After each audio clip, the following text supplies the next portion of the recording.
بسم اللہ الرحمن الرحیم۔ میرے دوستو، انسانوں کی فطرت ہے کہ وہ کسی کو اونچی اڑان اڑتے ہوئے نہیں دیکھ سکتے، تو اس لیے وہ ایک دوسرے کی ٹانگیں بھی کھینچتے ہیں، وہ ایک دوسرے کے خلاف کھڑے بھی ہوتے ہیں اور وہ ایک دوسرے کے خلاف پروپیگنڈا بھی کرتے ہیں۔ لیکن جس انسان کو اللہ کی ذات پر یقین ہوتا ہے، جس انسان کو اللہ کی ذات پر بھروسہ ہوتا ہے، وہ اپنے کام میں لگا رہتا ہے اور ایسے لوگوں کے پیچھے مڑ کے بھی نہیں دیکھتا کہ جن کو اس کی فکر لگی رہتی ہے۔ یہی حقیقت بات ہے کہ جب کوئی انسان کسی کے بارے میں سوچتا ہے تو وہ اس کے کنٹرول میں ہوتا ہے، اس کے قابو میں ہوتا ہے۔ دیکھیے، بگاڑنے والا اور بنانے والا اور سنوارنے والا صرف اللہ کی ایک ذات ہے۔ وہ کسی کو نقصان پہنچانا چاہے تو پہنچ سکتا ہے،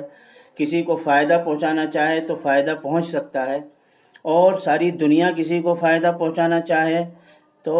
اتنا ہی فائدہ پہنچا سکتی ہے کہ جتنے کی اس کی قسمت میں لکھا ہوا ہے۔ اور ایسے ہی اگر کوئی انسان کو نقصان پہنچانا چاہے تو اتنا ہی اس کو نقصان پہنچ سکتا ہے کہ جتنی اس کی قسمت میں لکھا ہوا ہے۔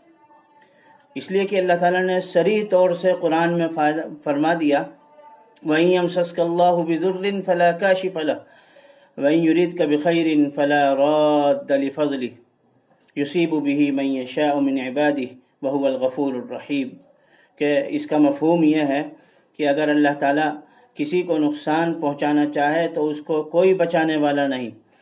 اور اگر وہ کسی کو اپنا فضل پہنچانا چاہے تو اس کو لوٹانے والا کوئی نہیں ہے۔ وہ جس کو چاہتا ہے اپنا فضل پہنچا کر رہتا ہے۔ اس لیے اس بات کو تو انسان کو اپنے ذہن نشی کر لینا چاہیے کہ جو کچھ مجھے نقصان پہنچنا ہے وہ پہنچ کر رہے گا اتنا ہی جتنا میری قسمت میں لکھا ہے، اور مجھے جو فائدہ پہنچنا ہے وہ اتنا ہی فائدہ پہنچے گا جتنا میری قسمت میں لکھا ہے۔ اپنے حوصلوں کو بلند رکھنا چاہیے، اپنے حوصلوں کو بلند پرواز دکھانی چاہیے۔ مومن کا ایمان اور یقین مضبوط ہونا چاہیے، اور وہ مکمل طور سے اللہ کی ذات پر یقین رکھنے والا ہوتا ہے، اور وہ چھوٹی چیزوں کی طرف غور کر کے بھی نہیں دیکھتا، بلکہ وہ ہمیشہ اونچی پرواز رکھتا ہے، اونچا سوچتا ہے، وہ اونچے حوصلے کی اڑان اڑتا ہے، اور اس کا مطمع نظر یہ ہوتا ہے جس کو علامہ اقبال نے فرمایا ہے، نہیں تیرا نشے من قصر سلطانی کے گنبد پر، تو شاہی ہیں بسیرا کر پہاڑوں کی چٹانوں میں۔ کبھی انسان کو مایوس نہیں ہونا چاہیے، چاہے وہ زمین سے لگ جائے، لیکن پھر بھی اٹھے اور اللہ کی ذات پر یقین کرے اور حوصلوں کے ساتھ کھڑا رہے، ہمت جو ہے کبھی بھی پست نہ رکھے، اور اللہ کی ذات پر یقین کرتے ہوئے اس سے دعائیں مانگے راستوں کی ہمواری کے لیے اور روشنی کے لیے۔ انشاءاللہ یقینی طور سے اللہ تعالیٰ اس کے ساتھ دے گا، اور وہ سارے اندھیروں کے ساتھ، ساری مخالفتوں کے ساتھ، ساری سازشوں کے ساتھ وہ اللہ کی